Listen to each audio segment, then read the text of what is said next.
Audit of inventories. इस chapter में मैं कहीं पर भी देखो आपको इंपोर्टेंट वगैरह मार्क नहीं करवा रहा, बस क्वेश्चन की रेंज आपको बता रहा हूं कहां कहां से क्वेश्चन आपके आ सकते हैं। इस चैप्टर में से कहीं से भी कुछ भी उठ के आ सकता है, कहीं से भी कुछ भी उठ के आ सकता है। और मैंने बार बार रिक्वेस्ट कर रहा हूं कि बेटा इस चैप्टर के लिए अलग से आधे घंटे का टाइम आप डेडिकेट कर दो। अगर आप दिन में 2.5 घंटे या 3 घंटे अगर आप ऑडिट को रिवीजन को आप देंगे, 2.5 घंटे 3 घंटे अगर आप देते हो तो 2.5 घंटा आप बाकी सबके लिए निकालिए और आधा घंटा आप इसके लिए निकालिए। मेरी ये स्ट्रेटजी फॉलो करोगे, बिलीव मी इस चैप्टर में प्रॉब्लम नहीं आएगी। और शुरू से अगर आपने इस चैप्टर को इग्नोर करना शुरू करा, कर लेंगे कर लेंगे कर लेंगे, आपका ये एटीट्यूड बेटा आपका अटेम्प्ट तो पास में लग चुका होगा, बट कर लेंगे कर लेंगे कर लेंगे ये कभी होगा ही नहीं। इस चैप्टर में कसम खा के बैठ जाओ, अपने आप को एक कसम डालो कि नहीं मुझे चैप्टर डेली आधा घंटा पढ़ना है तो मतलब पढ़ना है, और प्रॉपर लिख के हुए देखता हुआ चलना होगा। Audit procedure to examine existence. Existence के ऊपर से सेपरेट क्वेश्चन बनेगा, बिल्कुल बन सकता है 4 मार्क्स के लिए।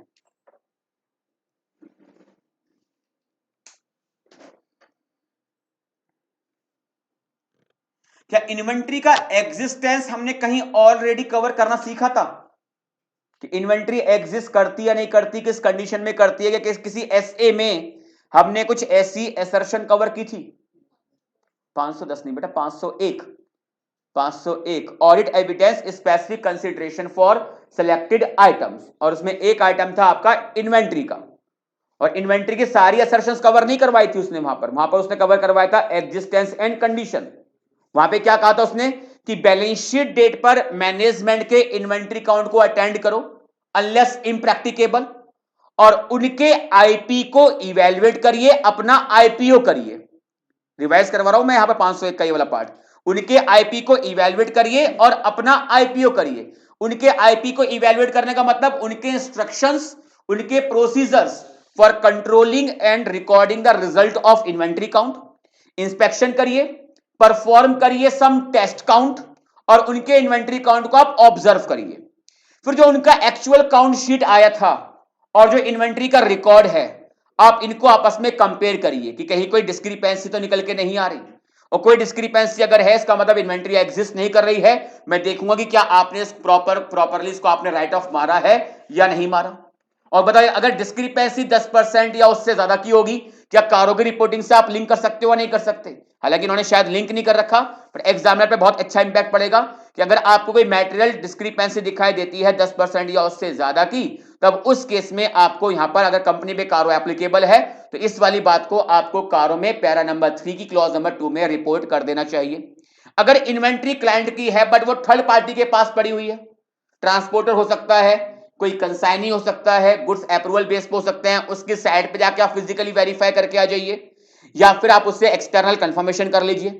क्लाइंट के यहां पर जो इन्वेंट्री है, अगर क्लाइंट सपोज के कंसाइनी है, जिसकी मैं ऑडिट कर रहा हूं वो कंसाइनी है, उसके पास अपनी भी इन्वेंट्री होती है और जो कंसाइनर से इन्वेंट्री आती है वो भी होती है, तो देख लीजिए कि इन्वेंट्री आपस में मिक्स तो नहीं है। मतलब कि जब मैं इन्वेंट्री का एग्जिस्टेंस देखूंगा तो कंसाइनर की इन्वेंट्री को मैं यहां से एक्सक्लूड करूंगा, केवल और केवल जो कंसाइनर की पर्सनल बिजनेस की इन्वेंट्री होगी यही आपकी बैलेंस शीट में आनी चाहिए। इतनी बात को अगर आप दिमाग में रखोगे तो एग्जिस्टेंस को समझने में बहुत आपको आसानी होगी।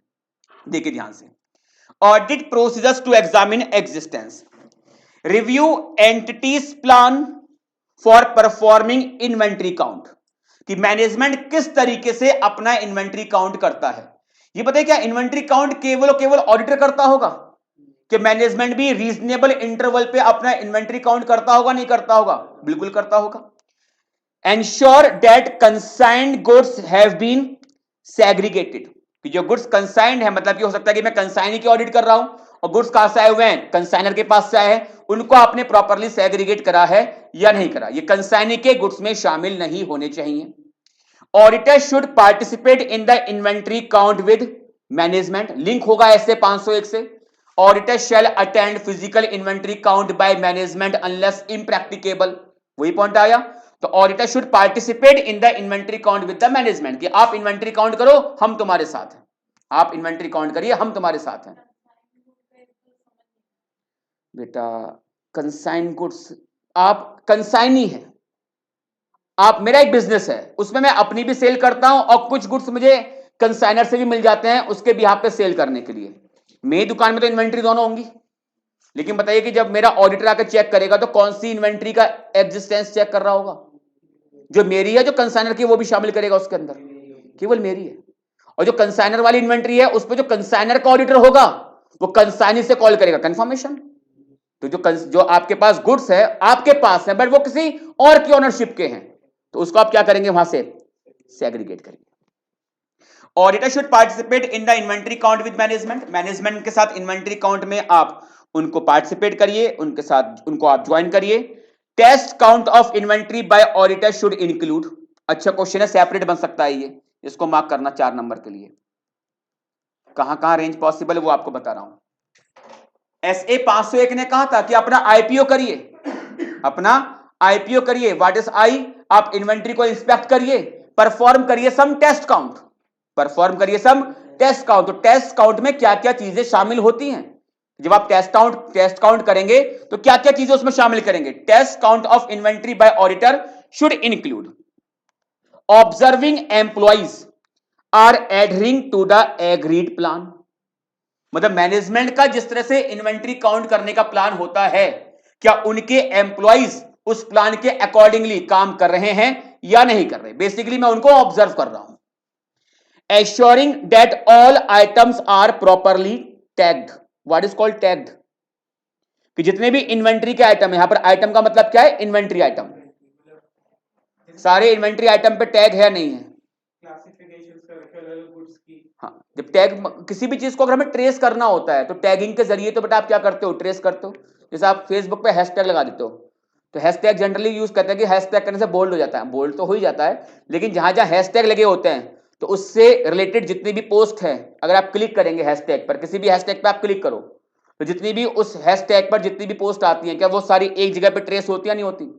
तो जब आपको कहते हैं ना कि कहीं कि इस पे प्लीज इस वर्ड के साथ आप कमेंट करिए, तो जब किसी वर्ड के साथ हम कमेंट कर रहे होते हैं उस वर्ड के आगे हम क्या लगाते हैं? हैशटैग लगाते हैं। तो टैग लगाने से बेसिकली क्या होता है? ट्रेस करना चीजें आसान हो जाती हैं। तो इन्वेंट्री का आइटम है, अगर सपोज एक मैन्युफैक्चरिंग कंसर्न है कि मैं मैन्युफैक्चरिंग करता हूं, तो इन्वेंट्री कौन से बैच में बनी थी, तो बैच कोड वहां पर होता है। फिर इन्वेंट्री का क्या कॉस्ट है, कॉस्ट तो नहीं, सेलिंग प्राइस क्या है, उसका टैग वहां पर हो सकता है। तो इन्वेंट्री के सारे आइटम प्रॉपरली टैग है या नहीं वो आप देखिए। तो जब मैं अपना टेस्ट काउंट कर रहा हूं तो बेसिकली मैं मैनेजमेंट के एम्प्लॉयज को ऑब्जर्व कर रहा हूं कि एज पर द प्लान वो काम कर रहे हैं या नहीं कर रहे, सारे इन्वेंट्री के आइटम प्रॉपरली टैग्ड होते हैं नहीं होते, assuring that there is appropriate supervision, कि एम्प्लॉयज तो काम कर रहे हैं, as per the agreed plan भी कर रहे हैं, बट एम्प्लॉय के काम को कोई ऊपर से सुपरवाइज करता है या नहीं करता, उस चीज को भी आप व्यू करिए। Observing that proper amounts are shown on tag, tag के ऊपर प्रॉपर इन्वेंट्री का अमाउंट है या नहीं है वो आप देखिए। Determining that tag and summary sheets are controlled and reconciled. मतलब इसका मतलब बता दो। Tag and summary sheets are controlled and reconciled. Tag and summary sheet are reconciled. जहां जहां टैग लगे होंगे, क्या मैं इनसे एक टैग की शीट भी कॉल करता हूँ नहीं करता हूँ? टैग डाले होंगे, टैग का रिकॉर्ड होता है, टैग का रिकॉर्ड होगा, उस वो शीट आपके पास है कि कितने टैग लगे हैं। और जब वो काउंट करके आ रहे होंगे, एक समरी शीट मेरे पास वो आ रही है, क्या जितने टैग इश्यू हुए हैं और जितने टैग फिजिकल काउंटिंग में निकल के आ रहे हैं, क्या ये चीजें आपस में मैच कर रही हैं या नहीं कर रही। Determining that tags and summary sheets are controlled and reconciled. Reconciliation of test count with tag and summary sheet and discrepancies noted, if any, they are summarized and agreed with the client personnel। अब जो आपने test count किया था उस test count में inventory count result क्या निकल के आ रहा है, ये चलिए मैनेजमेंट ने जो इन्वेंट्री काउंट किया था ऊपर वाले को एक्सटेंड करिए आप ई पॉइंट को, कि जब आप उनको मैच कर रहे हो कि भाई आपकी टैग शीट क्या है कहती है और आपकी जो समरी शीट है वो क्या कहती है, अगर उसमें किसी भी तरह की मुझे कोई डिस्क्रिपेंसी देखने को मिल जाती है, अगर कोई मिल जाती है, तो ये सारी डिस्क्रिपेंसी समराइज है नहीं है, टोटल किस किस आइटम में कितनी कितनी डिस्क्रिपेंसी थी, कि इस आइटम में टोटल इतनी डिस्क्रिपेंसी है, इस आइटम में ये डिस्क्रिपेंसी, इस आइटम में ये डिस्क्रिपेंसी। डिस्क्रिपेंसी प्रॉपरली समराइज होनी चाहिए। इस वर्ड का मुझे मतलब बताओ। इफ एनी आर समराइज, बोले डिस्क्रिपेंसी आपकी समराइज होनी चाहिए। तो डिस्क्रिपेंसी का समराइज होने का मतलब, सपोज आपके 5 प्रोडक्ट हैं, तो 5 प्रोडक्ट हैं तो 5 अलग अलग टैग आपके पास होंगे। ठीक है ना। तो उन 5 प्रोडक्ट में आपका टैक्स शीट क्या कहती है और आपका जो समरी शीट थी वो क्या कह रही है, तो उसमें क्या डिफरेंस आया, तो ये डिफरेंस आपके प्रॉपरली समराइज होने चाहिए depending upon the number of item of inventory and are agreed with the client's personnel. Client के पर्सनल के साथ इस वाली बात को आप डिस्कस करिए कि सर यहां पे डिस्क्रिपेंसी आ रही है। Staying alert that all times, staying alert at all times and specifically being cautious about empty boxes etc and obsolete items। बताओ प्रैक्टिकली बात करें ना, तो जिस टाइम पे इन्वेंट्री काउंट हो रहा होता है उस टाइम पर जो स्टॉक का जो मूवमेंट होता है उस टाइम के लिए हम रिक्वेस्ट करते हैं सर ये मूवमेंट को प्लीज आप रोक दीजिए, यानी आधे घंटे के लिए, आधे घंटे टाइम तो नहीं लगता, 1 घंटे 2 घंटे या 3 घंटे के लिए ट्रेडिंग एक्टिविटी सस्पेंड हो जानी चाहिए। कुछ बताओ इधर मैं काउंट कर रहा हूं, मूवमेंट लगातार चल रहा है, क्या मेरे काउंट के अंदर प्रॉब्लम आ सकती है या नहीं आ सकती, प्रॉब्लम आ सकती है। तो इस चीज को लेकर थोड़ा सावधानी पूर्वक आपको काम करना है और स्पेशल अटेंशन तो इस बात पे देनी है कहीं खाली बॉक्स तो रखे हुए नहीं है, क्योंकि हो सकता है माल तो निकाल के बेच दिया हो, लेकिन खाली कंटेंट रखा हुआ है। बोले सर देखो ऊपर जो सबसे ऊपर रखा हुआ है ना, काउंट कर लो ऊपर वाले जो रखे हुए हैं। आर्टिकल को बुलाऊंगा बेटा, लगा सीढ़ियों चढ़ ऊपर जरा देख के आ जरा, ये खाली बॉक्स तो नहीं है कहीं। तो इस staying alert at all times and specifically being cautious about empty boxes etc and obsolete item, performing cut off testing, ये मुझे आप बता दो, performing cut off testing inventory, शाबाश। कट ऑफ क्या होता है कि आपके 2 डिफरेंट फाइनेंशियल ईयर की ट्रांजैक्शंस प्रॉपर्ली सेग्रीगेट होती या नहीं होती, यानी ऐसा तो नहीं है कि 1 तारीख या 2 तारीख का जो आपने परचेस कर रखा है माल उसको भी मैं इन्वेंट्री काउंटिंग में लेके आ जाऊं, बिकॉज मुझे तो 31 मार्च की इन्वेंट्री को देखना है। या हो सकता है कि सेल आपने कर दी है बट उस सेल को आपने रिकॉर्ड नहीं कर रखा है, तो उस केस में वहां पे तो सेल रिकॉर्ड नहीं कर रखी बट वो इन्वेंट्री में आ जाएगी। तो ये कट ऑफ को आपको अप्लाई करना है, कट ऑफ परफॉर्म करिए आप कट ऑफ टेस्टिंग, ये देखने के लिए डिफरेंट ईयर की ट्रांजैक्शंस को आपने प्रॉपर्ली सेग्रीगेट करा है या नहीं किया। किसमें, बुक्स में तो आप देखेंगे, नो डाउट बुक्स में आप देखेंगे, लेकिन जो आप इन्वेंट्री होगी, क्या इन्वेंट्री पे सपोज की जब आपने परचेस करा होगा, परचेस कराया उसके ऊपर जो कोड लिखा हुआ है, सप्लायर से मेरे पास माल आया हुआ है, बैच कोड लिखा हुआ है उसका अप्रैल का, परचेस करते हो तो उस पर भी तो इन्वेंट्री पर टैग आ सकता है, तो उस पर लिखा हुआ है कि आइटम कब का, मैन्युफैक्चर डेट कब की है, ये अप्रैल की, लेकिन 31 मार्च की इन्वेंट्री में आ रही है वो भी नहीं होना चाहिए।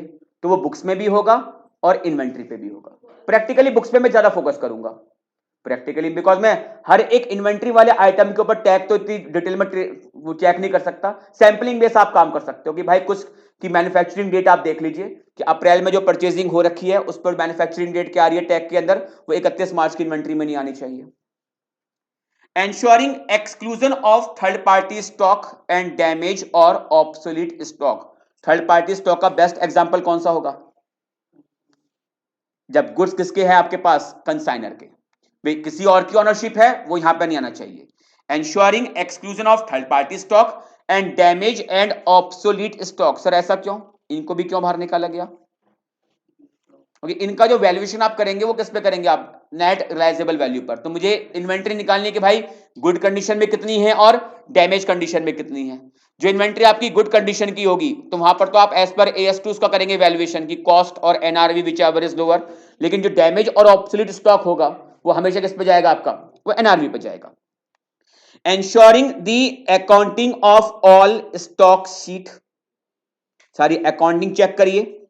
investigating any significant differences between the physical stock take and the stock record as per the books, तो जो भी फिजिकल स्टॉक काउंटिंग में जो आया और जो आपका रिकॉर्ड कह रहा है अगर उसमें कुछ भी मुझे डिफरेंस देखने को मिला तो वहां पर आपको करना है इन्वेस्टिगेट, क्या करना होगा, बेसिकली मैनेजमेंट से इंक्वायरी करूंगा, सर डिस्क्रिपेंसी नोटिस हुई है, और डिस्क्रिपेंसी नोटिस हुई है तो मैनेजमेंट कहेगा सर हमको भी डिस्क्रिपेंसी नोटिस होती है वाली, और जब जब डिस्क्रिपेंसी नोटिस होती है उसको हम प्रॉपर्ली बुक में राइट ऑफ मार देते हैं।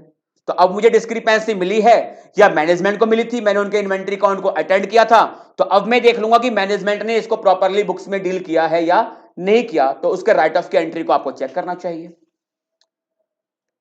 When entity uses periodic system of inventory count, inventory count अगर आपने पढ़ा हो बचपन में 2 तरह का होता था, एक पीरियोडिक और एक परपेचुअल, कुछ हुआ याद, पुरानी याददाश्त ताजा हुई। परपेचुअल तो क्या है, लगातार बुक्स मेंटेन होती हैं, पीरियोडिक बेस क्या होता है, एक टाइम के बाद, कि कुछ पीरियोडिक इंटरवल पे मैनेजमेंट अपना इन्वेंट्री काउंट करके अपनी इन्वेंट्री को बुक में अपडेट करता है। तो when entity uses periodic system of inventory count, it should be undertaken eight the end of period. अरे अगर मैनेजमेंट पीरियोडिक इन्वेंट्री काउंट कर रहा है तो ठीक है, फिर मैं ये सारा काम जो करता हुआ आ रहा हूं ना, जो ऊपर समझाया मैंने, ये सारा काम मैं at the end of reporting period ही करूंगा, 31 मार्च को, 31 मार्च के आसपास। But if entity uses perpetual system with proper records, adequate record, inventory may be counted at interim dates. What is called interim dates? आप कभी भी करिए, 1 अप्रैल से 31 मार्च, आप जब आपका मन चाहे तब आप कर लीजिए। क्या क्वार्टरली एंड जाके मैं काउंट कर सकता हूं? नहीं कर सकता, कर लीजिए। लेकिन जब वो पीरियोडिक सिस्टम करते हैं, उनका खुद का टाइम नहीं अपडेट करने का, तो बता पीरियोडिकली अगर आप करते हो, बाकी तुम कभी भी करो, लेकिन क्या बैलेंस शीट डेट पर इन्वेंट्री रिकॉर्ड करने के पर्पस के लिए मैनेजमेंट 31 मार्च के आसपास काम करेगा? नहीं करेगा। तो अगर पीरियोडिक सिस्टम मैनेजमेंट यूज करता है तो ये काम करिए आप 31 मार्च के आसपास।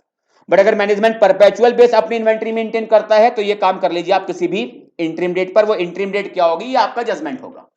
क्या सरप्राइज चेक करनी चाहिए, नहीं करना चाहिए? इस जगह पर सरप्राइज चेक करिए आप। Confirm inventory of entity lying with the third party, ये बिल्कुल सेम लिंक हुआ आपका SA 501 से। क्या करेंगे इस जगह पर आप? As per SA 505 external confirmation, या उसकी साइट पे भी जाके आप विजिट करके आ सकते हो, नहीं आ सकते? साइट विजिट करिए आप। Performing analytical procedure like comparison test with the industry average, budget, prior period trend analysis etcetera. Examine non-financial information relating to inventories such as weight and other measurement. इसका example दो, कोई इसका example दो। पूरा examine करिए कुछ non financial information related to the inventory. Example भी दिया है इसने वेट का,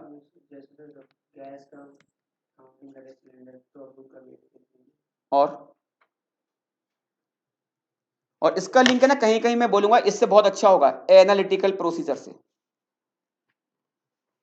आपका ओपनिंग फिनिश गुड सर कितना था? ठीक है, कितना आपने प्रोडक्शन करा? ठीक है, और कितना भी आपके पास है क्लोजिंग स्टॉक? ठीक है, तो ओपनिंग कितना था, कितना आपका प्रोडक्शन है, कितना आपका क्लोजिंग स्टॉक है। तो अल्टीमेटली मैं इसके बेस पर निकाल रहा हूं कि आपने पूरे साल भर में, सपोज या प्रोडक्शन को लेकर बात करते हैं, कि आपने पूरे साल भर में कितना बनाया।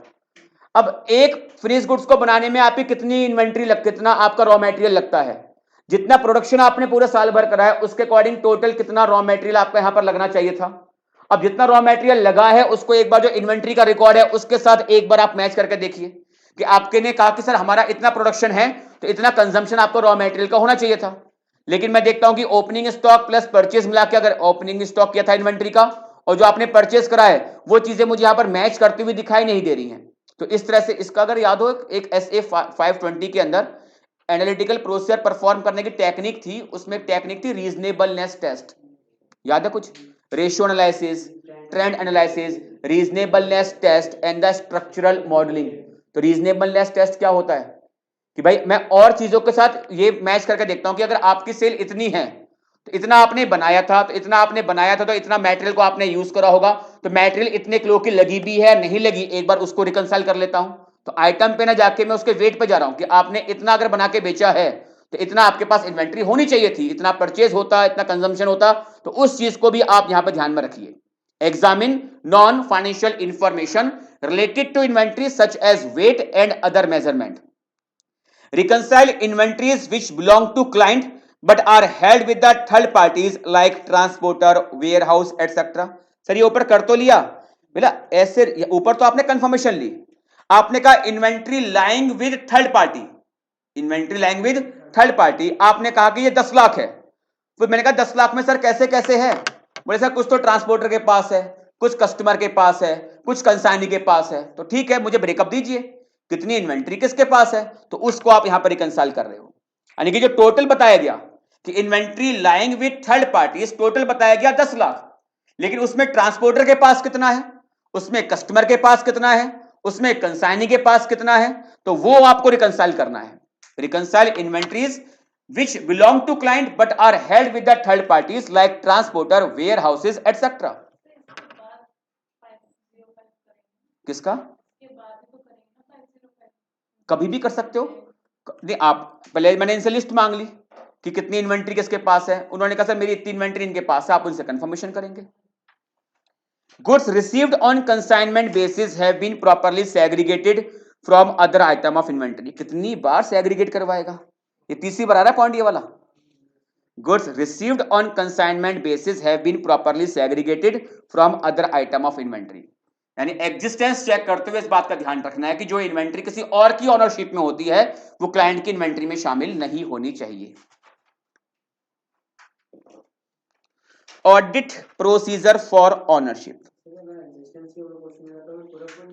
अगर एग्जिस्टेंस पे क्वेश्चन अगर आ जाए ना तो आप टेस्ट काउंट वाले पॉइंट को ड्रॉप कर देना।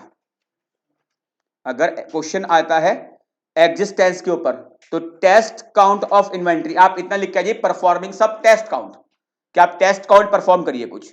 पर टेस्ट काउंट में क्या परफॉर्म करने हैं, तो जो ए से लेकर के तक पॉइंट लिखे हुए हैं ना, इनको लिखने की रिक्वायरमेंट नहीं है, फिर आप इनको छोड़ दीजिए और सीधे जो अगले पॉइंट्स आ रहे हैं ना, ये पॉइंट्स आप लिख के आइएगा। यानी कि अगर 4 नंबर में आता है चेक करने के लिए कि आप कैसे परफॉर्म करेंगे इन्वेंट्री का एग्जिस्टेंस, तो ये पॉइंट्स को आपको मेंशन करना होगा। टेस्ट काउंट वाला जो पॉइंट है, इसमें जो नंबर ऑफ पॉइंट्स आ रहे हैं इसको आप यहां पे स्किप मार देना, नंबर नहीं कटेंगे इस जगह पर। अगर स्पेसिफिक क्वेश्चन केवल किसके ऊपर बनता है, यहां पर टेस्ट काउंट पर, तो टेस्ट काउंट में क्यों करता हूं पहले वो बताना, कि टेस्ट काउंट करता हूं मैं इन्वेंट्री का एग्जिस्टेंस कंफर्म करने के लिए। मैं इन्वेंट्री पे टेस्ट काउंट कर रहा हूं तो कौन सी असर्शन पे एविडेंस ऑब्टेन करने के पर्पस के लिए कर रहा हूं, आंसर इज एग्जिस्टेंस। एमसीक्यू बन सकता है कि ऑडिटर इन्वेंट्री पे टेस्ट काउंट कर रहा है, पर्पस क्या है, कौन सी असर्शन पे वो एविडेंस ऑब्टेन कर रहा है, आंसर इज एग्जिस्टेंस। और टेस्ट काउंट में आप क्या क्या चीजें कवर करते हो, ये क्वेश्चन आपसे सेपरेट बन सकता है 4 नंबर के लिए। बिल्कुल लिख के आओ, पूरा आंसर नहीं, 501 में भी मैं ये काम करता हूं, बट 501 में इतना डिटेल नहीं बताया ना इसने। 501 ने केवल कहा कि आपको ये करना है, लेकिन वो करते हुए आपकी क्या क्या एक्टिविटीज कवर होनी चाहिए। अगर आपको 501 का नॉलेज है तो आप ये पॉइंट को आपको समझने में आपको आसानी हुई। यानी 501 ने कहा कि आपको ये करना है, बट ये एक्टिविटीज में क्या क्या चीजें शामिल होंगी इसको आप कैसे चेक करेंगे। 501 में ये तो नहीं कहा कि कंसाइनर का जो गुड्स है वो कंसाइनी में शामिल ना हो, टैग वाले पॉइंट को देखा जाए, वो चीजें कवर नहीं थी, बट अल्टीमेटली करना तो पड़ेगा। अगर उसने एज पर एसए पूछा, अगर उसने कहा कि कैसे एज पर एसए 501 या एज पर एसए कैसे आप इन्वेंट्री की एग्जिस्टेंस पे sufficient appropriate audit evidence obtain करेंगे, तो 501 के रेफरेंस से पूरा आंसर लिख के आना, फिर इस पॉइंट को आप ड्रॉप कर देना, ठीक है। हाँ, और ऐसे जनरल पूछ लिया विदाउट मतलब एसए के रेफरेंस के बिना पूछ रहा है तो फिर आप यहाँ पे लिख के आइए। बिल्कुल डाल के आइए बेटा, मैंने तो हर जगह पे कहा है कि एसए के रेफरेंस आपके आंसर में होने चाहिए। जैसे इसने यहाँ पे 501 की बात नहीं करी, बट टॉपिक को समझाने पर मैंने सबसे पहले स्टार्ट किया लिया आपको 501 का, स्टार्ट तो 501 से कर दो। एसए का रेफरेंस अगर आप दोगे तो एग्जामिनर तो वहीं फ्लैट हो जाएगा कि हाँ बच्चे को स्टैंडर्ड की नॉलेज है कि जो हम कर रहे हैं वो चीजों को एज पर स्टैंडर्ड रेफर करते हुए बच्चा काम कर रहा है। कौन सा रिव्यू एंटिटीज प्लान, एडहरिंग का मतलब क्या होता है, कंप्लायंस, अनुपालन करना, कि जैसा कहा गया था वैसा करते हैं या नहीं करते। पहले मैं मैनेजमेंट के पास गया, सबसे पहले पॉइंट में क्या था, मैनेजमेंट के पास गया और मैंने उनसे उनका प्लान पूछा कि वो किस तरह से अपना इन्वेंटरी काउंट करते हैं। तो उनका एंटिटी का प्लान मैंने क्या कर लिया, रिव्यू कराया कि एंटिटी का प्लान एडिक्वेट है या नहीं है, ठीक है। प्लान की नॉलेज मेरे पास हो गई। अब जब मैं ऑब्जर्व करूंगा, टेस्ट काउंट करूंगा, तो मैनेजमेंट का जो एम्प्लॉय होगा उनको मैं ऑब्जर्व कर रहा हूं क्या जैसा कि प्लान में बताया गया था कि हम ये करते हैं, हम वो करते हैं, हम ये कवरेज लेते हुए चलते हैं, क्या हमारा उनका जो एम्प्लॉय है इन्वेंट्री काउंट करते हुए इस प्लान की कंप्लायंस करता है या नहीं करता। यानी पहले आपको मैनेजमेंट के प्लान की एक अंडरस्टैंडिंग लेनी है कि मैनेजमेंट किस तरह से इन्वेंट्री काउंट को करता है। वो अंडरस्टैंडिंग जब आपको मिल जाती है तो फिर आप अब उनके इन्वेंट्री काउंट को अटेंड करने पहुंच गए। टेस्ट काउंट कर रहे हो, ऑब्जर्व भी करूंगा, तो जो एम्प्लॉय काम कर रहा है क्या वो एज पर प्लान काम कर रहा है या नहीं कर रहा। मतलब ये तो नहीं कि प्लान कुछ और बनाया है कर कुछ और रहे हो, तो अपने ऊपर बात कर लो। आप अपने स्टडी का प्लान बनाते हो, टाइम टेबल सेट करते हो, अब लिखा हुआ तो कुछ और है कि इस समय तो मुझे ये पढ़ना चाहिए, बट आप पढ़ कुछ और रहे होते हो, या उस टाइम पे आप पढ़ ही नहीं रहे होते हो। तो प्लान तो है बट एज पर प्लान काम नहीं हो रहा। तो प्लान तो टॉप लेवल ऑफ मैनेजमेंट बना रहा है, उसको एग्जीक्यूट कौन करेगा, एम्प्लॉयज करेंगे। तो क्या एम्प्लॉय मैनेजमेंट के प्लान को प्रॉपरली इंप्लीमेंट करता है या नहीं करता? Clear? Audit procedure for ownership. Ownership में अगर मैं कहूं कि आपका मेन काम क्या होगा कि जो इन्वेंट्री है इसके ऊपर क्लाइंट की ऑनरशिप है या नहीं है। कैसे आप चेक करेंगे इन्वेंट्री पर क्लाइंट की ऑनरशिप है या नहीं है? Purchase invoice. मेन काम परचेज इनवॉइस होगा, बिकॉज इन्वेंट्री के स्क्रिप्ट किससे आएगी? आपकी परचेज से। परचेज के इनवॉइस आपको देखने होंगे, वो क्लाइंट के नाम पर होने चाहिए। Vouch recorded purchase to underlying documents. Purchase को आप वाउच करिए। सर अंडरलाइंग डॉक्यूमेंट का मतलब क्या है? जब परचेज करने का एक ऑर्डर जाता है, फिर परचेज होता है, परचेज का इनवॉइस है, परचेज का वाउचर है, गुड्स इनवार्ड रजिस्टर है कि परचेज करते हैं तो रजिस्टर में भी एंट्री होती होगी, परचेज की क्वालिटी क्वांटिटी चेक हुई होगी, उसकी रिपोर्ट हुई होगी। यानी परचेज से रिलेटेड जो भी रिकॉर्ड वगैरह होते हैं सबको एक बार वाउच करिए। वाउच का मतलब दो चीज होती है, एक होता है वाउचिंग और एक होता है वेरिफिकेशन। जब मैं किसी भी चीज को डॉक्यूमेंट के बेस पर ट्रांजैक्शन की बात करते हैं तो ट्रांजैक्शन पे बेसिकली हम यूज करते हैं वाउचिंग। ट्रांजैक्शन के लिए हम वर्ड यूज करते हैं वाउचिंग कि examination of transaction is called as vouching and examination of account balance is called as verification. तो यहां पर मैं ट्रांजैक्शन को वाउच कर रहा हूं बिकॉज वाउचर के बेस पर ही ट्रांजैक्शन क्या होती है? वो रिकॉर्ड होती है। तो वाउच का मतलब देखना एक तरह से वाउच करिए recorded purchase to the underlying documentation. Evaluate consigned goods. Consigned goods कौन से हो सकते हैं? जो गुड्स आपने किसी और को कंसाइनमेंट पे भेज दिए। सर उस केस में क्या होगा? कंसाइंड गुड्स का एविडेंस क्या होगा? आप कह रहे सर मेरी इन्वेंट्री शॉर्ट है बिकॉज कुछ इन्वेंट्री मेरी कहां पड़ी हुई है? कंसाइनी के पास पड़ी हुई है। तो आप बताइए कि उस केस में आप कैसे इसको चेक करेंगे? इनवॉइस तो नहीं बना होगा, परफॉर्मा इनवॉइस होता है, पड़ा होगा शायद, एक परफॉर्मा इनवॉइस होता है, तो परफॉर्मा इनवॉइस मांगिए।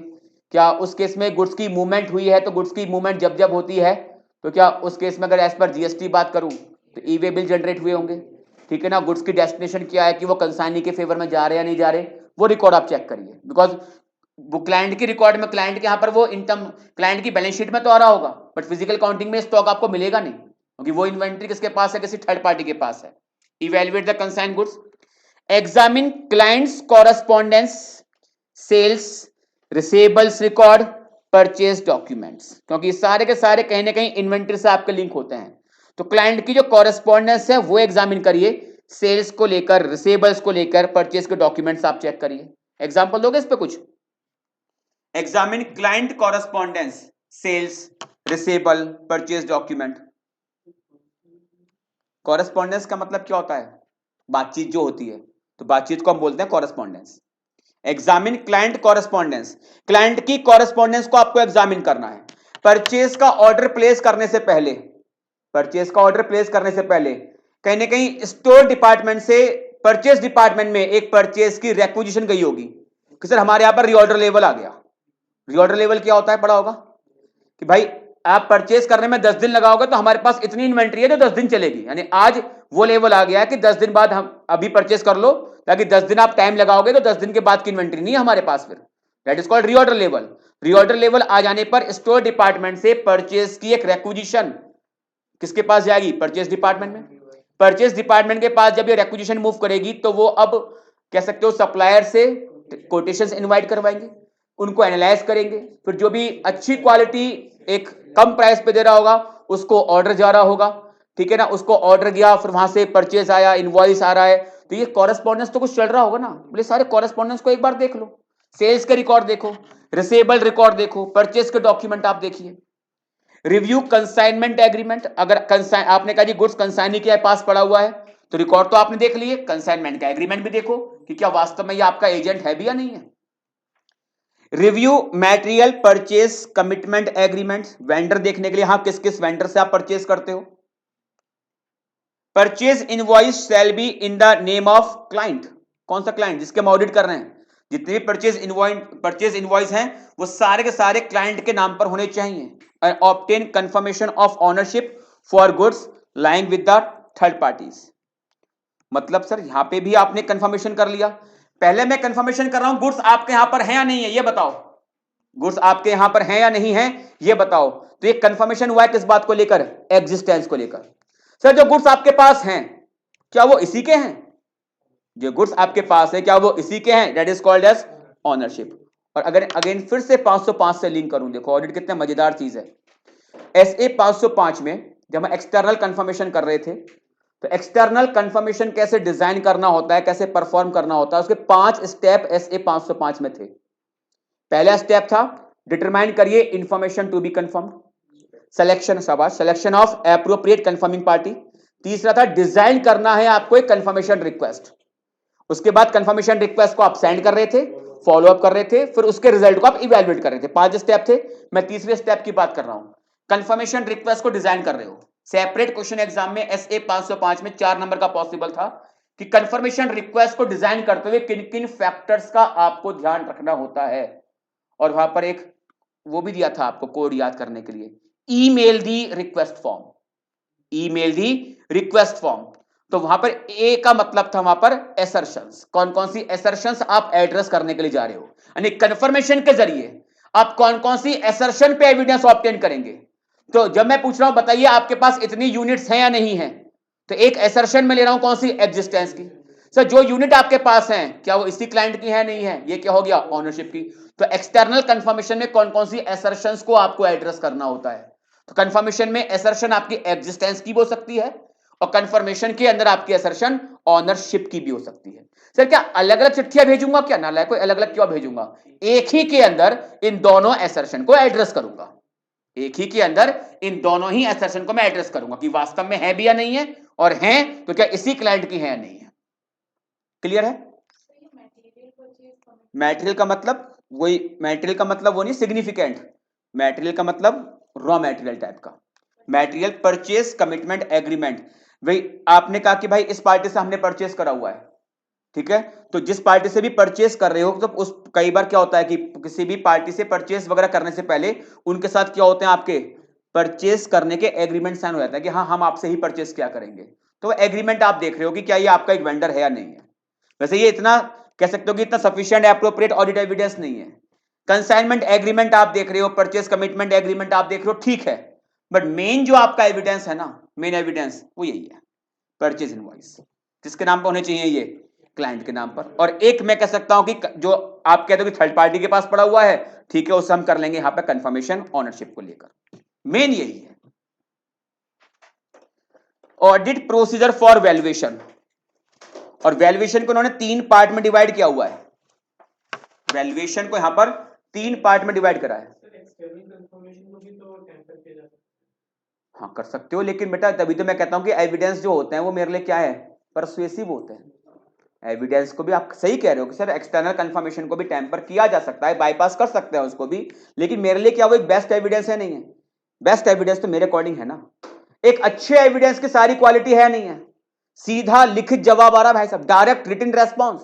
अच्छा एविडेंस कौन सा होता है भाई, एसए 500 में हमने एविडेंस की रिलायबिलिटी डिस्कस करी है ना, डॉक्यूमेंट्री एविडेंस होना चाहिए, ठीक है, एक्सटर्नल सोर्स से आना चाहिए, ऑडिटर खुद ऑब्टेन कर रहा है, ऑडिटर खुद ऑब्टेन कर रहा है, एक्सटर्नल सोर्स से आ रहा है, इन राइटिंग आ रहा है, अच्छे एविडेंस की क्वालिटी है नहीं है, तो मेरे लिए एविडेंस तो अच्छा है ये वाला।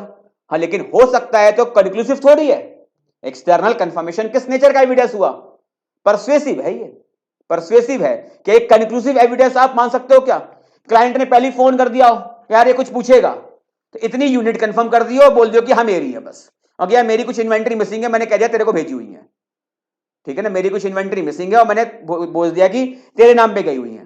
वैसे आज के टाइम पे तो ट्रेस करना मेरे लिए और आसान है, ई वे बिल का चक्कर बहुत अच्छा है आज के टाइम पर, कि अगर गया था तो मुझे मूवमेंट दिखा दीजिए, बट अब सपोज नहीं है, चलो कि क्लाइंट के यहाँ पर ये सिस्टम जीएसटी एप्लीकेबल नहीं हो रही है, तो ई वे बिल का चक्कर नहीं है उसका, फोन कर दिया उसको पहले कि ऑडिटर कंफर्म करेगा तो इतनी यूनिट बोलनी है और बोल देना कि हाँ मेरी है, बोले ठीक है। किसमें?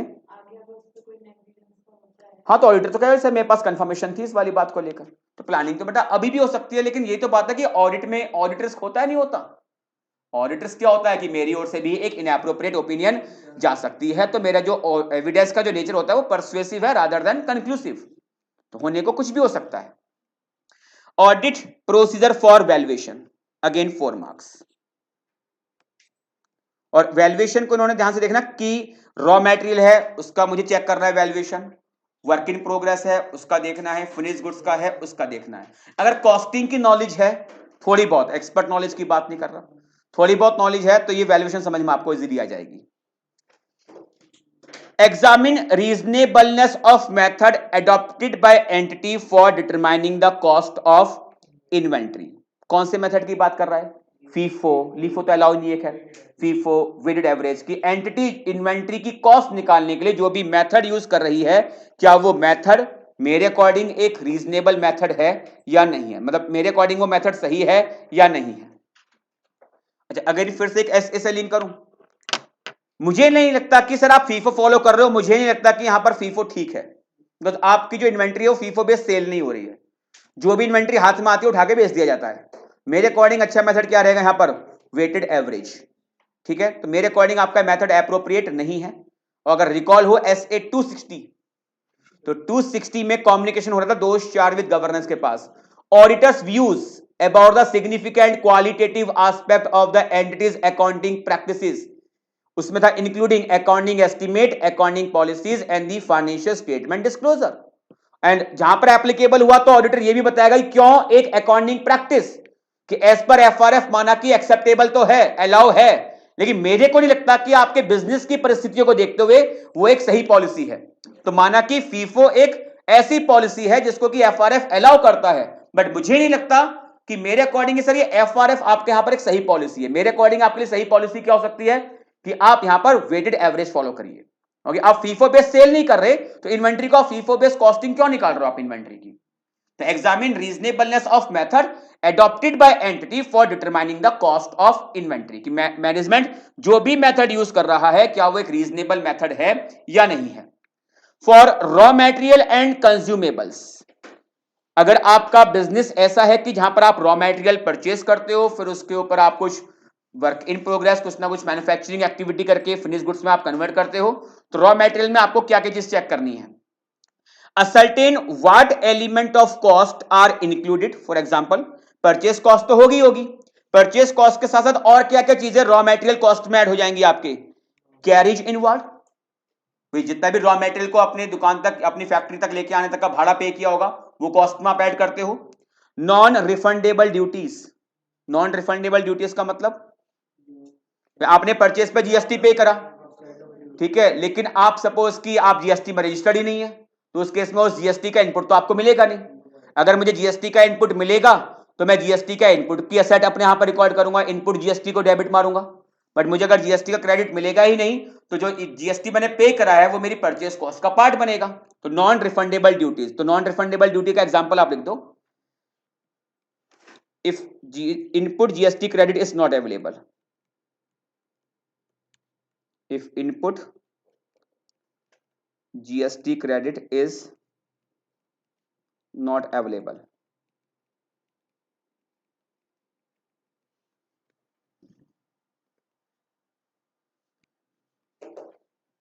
रॉ मटेरियल की परचेज कॉस्ट में क्या आ गया? एक तो बेसिक परचेज कॉस्ट हुई आपकी, कैरिज इनवर्ड, कुछ ड्यूटीज टैक्सेस पे करे जो कि नॉन रिफंडेबल है, रिफंडेबल का मतलब कि उसका एडजस्टमेंट आगे कहीं नहीं हो सकता, वो आप ऐड करिए।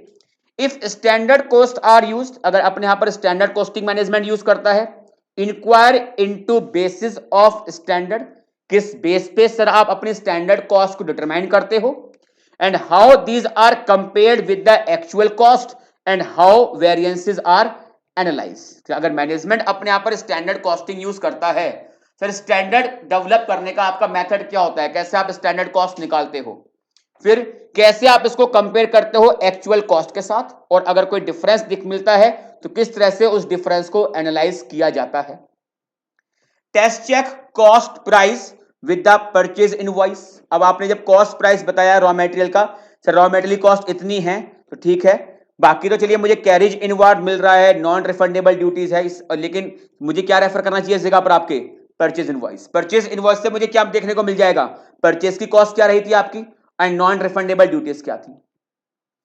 Follow up all damage and और obsolete inventories noted with a view to establish a realistic net realisable value, जो भी रॉ मटेरियल आपका डैमेज कंडीशन में है, ऑब्सोलीट है कि आउटडेटेड है, उसको आप देख लीजिए और देखिए इनकी नेट रिलायजेबल वैल्यू क्या है। ये बताओ रॉ मटेरियल को आप किस पर रिकॉर्ड करोगे? AS2 की नॉलेज चेक करते हैं थोड़ी सी। रॉ मटेरियल पे कॉस्ट और NRV which ever is less का फॉर्मूला लगता है क्या?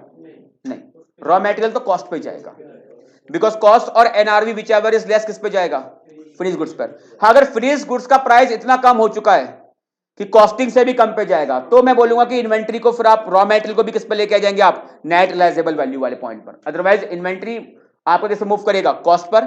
Same for work in progress भी किस पे जाएगा आपका? कॉस्ट पर ही जाएगा। फिनिश गुड्स पे अप्लाई करते हो आप कॉस्ट और NRV which ever is less. तो अगर मैं डैमेज और ऑब्सोलीट इन्वेंट्री की बात करता हूं, तो डैमेज और ऑब्सोलीट इन्वेंट्री क्या ये कॉस्ट पर आएंगी? इन्वेंट्री तो है, बट किस पे वैल्यू करूंगा इसको? These will be valued at net realizable value. तो follow up all damage or obsolete inventory noted with a view to establish a realistic net realizable value. इसके बाद work in progress. Work in progress में क्या होगा? देखो, जितनी cost मेरी ऊपर से आ चुकी है वो तो आगे आएगी आएगी। अब इसमें डिग्री ऑफ कंप्लीशन के बेस पर क्या होगा? कुछ ना कुछ आपके ओवरहेड कॉस्ट और आ जाएंगे। कौन कौन से ओवरहेड होते हैं ये? Factory overhead. और कौन से हो सकते हैं? एडमिनिस्ट्रेटिव ओवरहेड होते हैं, या फिर और सेलिंग एंड डिस्ट्रीब्यूशन वाले। तो यहां पे केवल हम किसकी बात करेंगे? वर्क इन प्रोग्रेस में हम केवल कौन से ओवरहेड की बात करेंगे? Factory overhead. बिकॉज अभी यहां पे केवल फैक्ट्री वाले ओवरहेड उसके ऊपर आ रहे होंगे, तो वो डिग्री ऑफ कंप्लीशन कैसे निकालते हैं, वो ओवरहेड कॉस्ट को प्रॉपरली आपने एलोकेट किया या नहीं करा, वो चेक करेंगे।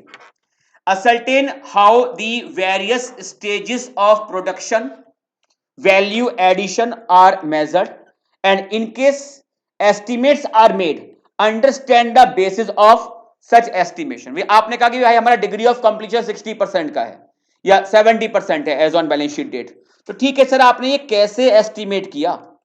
एस्टिमेट करने का आपका तरीका क्या है, उसकी एक अंडरस्टैंडिंग ले लीजिए।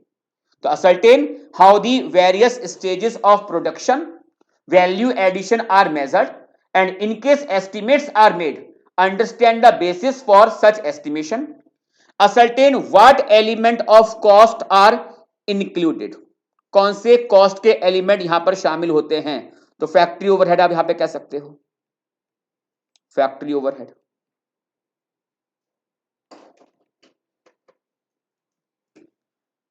Ensure that material cost exclude any abnormal wastage factors. पढ़ा होगा ये कॉस्टिंग निकालते हुए। क्या नॉर्मल लॉस को मैं लेस करता हूं क्या? नॉर्मल लॉस की वजह से मेरी कॉस्ट क्या हो जाएगी? केवल वो हाई होगी। लेकिन अगर एबनॉर्मल लॉस हुआ है तो एबनॉर्मल लॉस को फिर हम निकाल देते हैं। तो एंश्योर करना है कि जो अगर कोई एबनॉर्मल लॉस वगैरह हुए थे उसको कॉस्ट में से एक्सक्लूड किया गया था या नहीं किया गया था। Ensure that material cost exclude any abnormal या wastage factors for finish goods and goods for resale. Sir मतलब फिनिश गुड्स और गुड्स फॉर रीसेल तो एक ही बात है। मैन्युफैक्चरिंग के लिए क्या होगा? फिनिश गुड्स, और अगर आपने बने बनाए गुड्स लिए थे उसको आप सेल कर रहे हो, these are the goods for resale. क्या आप फिनिश गुड्स ही परचेज कर रहे थे? फिनिश गुड्स को ही आप सेल कर रहे हो। Inquire as to what cost are included and how these have been established and ensure that the overhead include have been determined based on the normal cost. मतलब finish goods तक आते आते आपके ये जो ओवरहेड्स होते हैं, administrative overhead, selling and distribution overhead, क्या यहां पे शामिल हो जाएंगे? नहीं हो जाएंगे? भाई जब तक वर्क इन प्रोग्रेस है तो वहां पे ये ओवरहेड में लेके नहीं चल रहा था, वहां पे मैम केवल बात कर रहे थे फैक्ट्री ओवरहेड की। लेकिन अब जब प्रोडक्शन पूरा हो चुका है तो मुझे इसको सेल करके प्रॉफिट कमाना होगा, तो अब मैं कॉस्ट के अंदर दो कॉस्ट को और शामिल करूंगा। मैं एडमिनिस्ट्रेटिव ओवरहेड शामिल करूंगा, सेलिंग एंड डिस्ट्रीब्यूशन ओवरहेड शामिल करूंगा। तो ensure as to what cost are included, तो व्हाट कॉस्ट में एग्जांपल दे दो, व्हाट कॉस्ट में एग्जांपल दे दो। एक selling and distribution overhead and administrative overhead. Selling and distribution overhead and administrative overhead. What cost are included, how these have been established and ensure that overhead included have been determined based on the normal cost. कि जो भी overhead calculate किए गए हैं वो normal cost के base पे ही किए गए, बिकॉज जो आपके एबनॉर्मल होते हैं उनको हम कॉस्ट से ही एक्सक्लूड कर देते हैं। Ensure that inventories are valued at net realisable value if they are likely to fetch a value lower than their cost. तो वही है ना, कॉस्ट और NRV whichever is less. Follow up for items that are obsolete, damaged, slow moving and ascertain the possible realisation value of such item. Because इस पर जो normal जो realise करेंगे वो जो आपकी नॉर्मल कंडीशन में होता है उससे कम पे आप रियलाइज कर पाएंगे। Compare recorded cost with the replacement cost, मतलब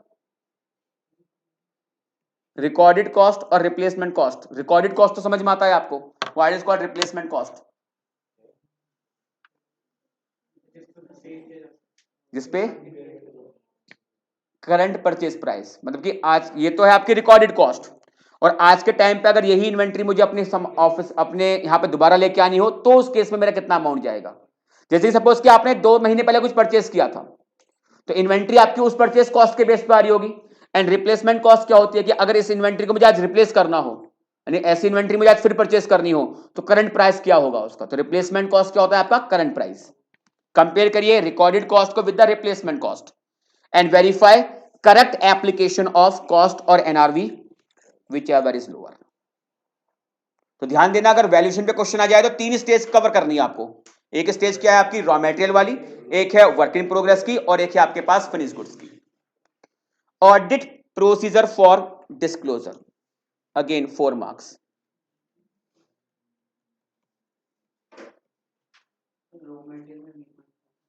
एक इस बार इसे कंप्लीट कर लूं, चल पूछ ले, अब तूने पूछा है तो बता देता हूं। कहां पर, किस रॉ मटेरियल वैल्यूएशन के अंदर, हाँ B point, if standard costs are used, inquire into basis of standard and how these are compared with the actual cost and how variances are analyzed। बताओ, स्टैंडर्ड कॉस्टिंग पढ़ी आपने, तो क्या होता है यहां पर आप एक्चुअल कॉस्ट को आप कंपेयर करते हो किसके साथ, स्टैंडर्ड के साथ। अब ये बताइए अगर वेरिएंस बहुत ज्यादा है कहीं पर तो क्या वहां पर risk of material misstatement आ सकता नहीं आ सकता, स्टैंडर्ड तो, बिकॉज जब स्टैंडर्ड आप बनाते हो तो करंट मार्केट की कंडीशन को देखते हो आप स्टैंडर्ड सेट करते होंगे।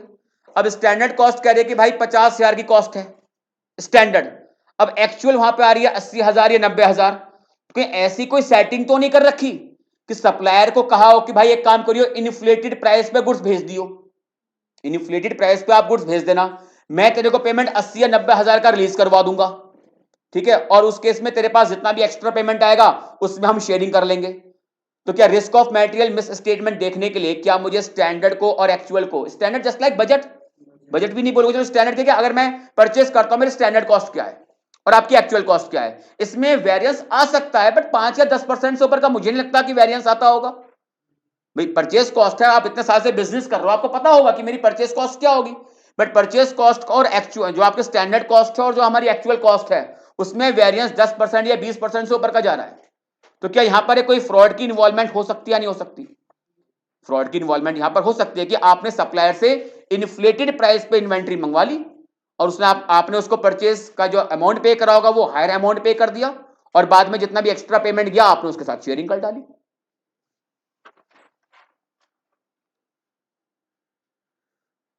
वैल्यूएशन सॉरी डिस्क्लोजर, एक बार जरा ये चेक कर लें, सही है, जान में जान आ जाती है देख के इसको तो इस बार अगर मैसेज आया तो बेटा थोड़ा ध्यान रखियो, आएगा नहीं। चलिए, ensure whether the following disclosure as required under schedule 3rd part 1 to companies of 2013 have been made। whether inventory has been classified as, inventory का classification करना है आपको as raw material, work in progress, finished goods, stock in trade, goods acquired for trading, stores and spares, loose tools, other specify the nature।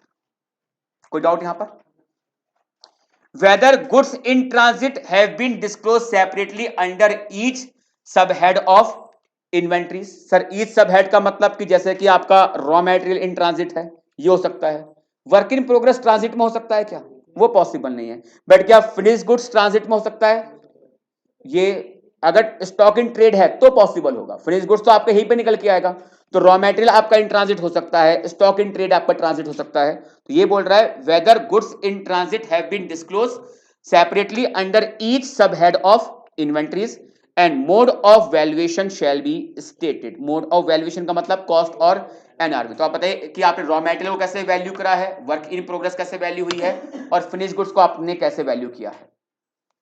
सबसे छोटा रहा इसका disclosure वाला point बस।